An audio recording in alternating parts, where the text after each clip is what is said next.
عمران خان کا ویژن ہے جمہوریت کے لیے، اس ملک کی خود مختاری کے لیے اور آئین کو تقدس بنانے کے لیے اور عوامی مینڈیٹ واپس بحال کرنے کے لیے. یہ بہت بڑی ذمہ داری عائد ہوتی ہے جب آپ آئین کے مطابق اوتھ اٹھاتے ہو.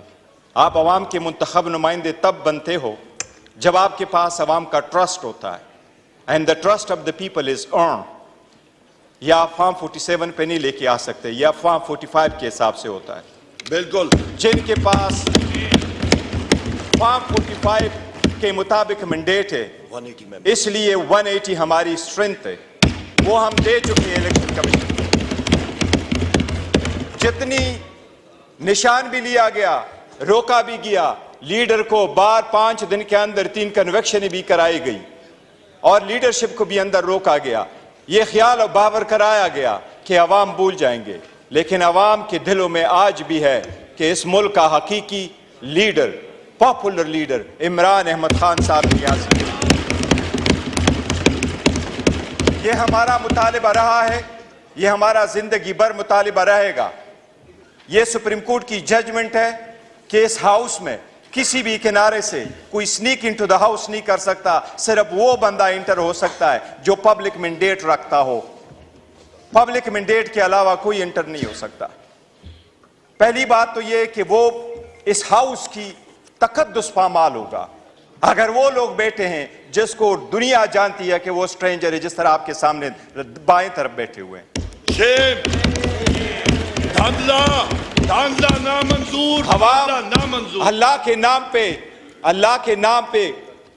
نام پہ اوتھ اٹھا کے کہتے ہیں کہ فرض نبھاؤں گا. تھینک یو بیرسٹر صاحب. اسپیکر صاحب 1 منٹ جو پوائنٹ کرنا ہے، اس میں آرٹیکل کی مبذول کروانا چاہتا ہوں. پوائنٹ آف آرڈر جو رول 17 ہے اس کے مطابق سب سے پہلے لکھا آرٹیکل 31 میں 53 میں، after a general election the National Assembly shall at the first meeting and the exclusion of any other business elect from amongst its members a speaker and deputy speaker. Speaker اور deputy speaker کا election ہوتا ہے when جب national assembly پوری ہو. میں صرف آپ کے سامنے پڑھوں گا آرٹیکل 51. آرٹیکل 51 یہ کہتا ہے نیشنل اسمبلی ہے کیا. نیشنل اسمبلی کا ڈیفینیشن پرووائڈ ہوا ہے آرٹیکل 51(3) میں.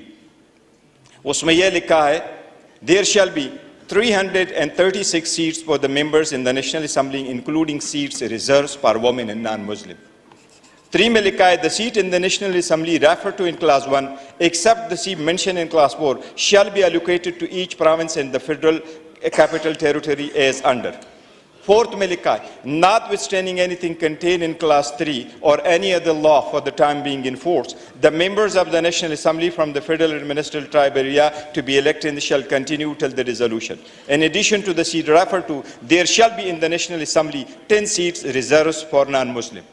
Thank you. There are, my request, there are 60 women seats and there are 10 seats for non-Muslim. وہ 10 نان مسلم میں سے ہمارے 3 سیٹس جو ہے وہ پریزروڈ ہے. وومن کی سیٹ میں اس وقت پاکستان تحریک انصاف کے بیک انڈیپینڈنٹ کینڈیڈیٹس کے لیے 20 سیٹس ریزرو ہے. اس وقت یہ ہاؤس انکمپلیٹ ہے. ہمارے 23 MNAs are supposed to come. Thank you barrister صاحب. اسپیکر صاحب آپ ویو آگے کہ ان تک یہ مؤخر ہو جب تک وہ نہ آئے. اور الیکشن کمیشن کے خلاف آپ رولنگ دیں. میں نے آپ سے یہ استدعا. Thank you. آپ تشریف رکھیں. جناب خواجہ محمد آصف صاحب.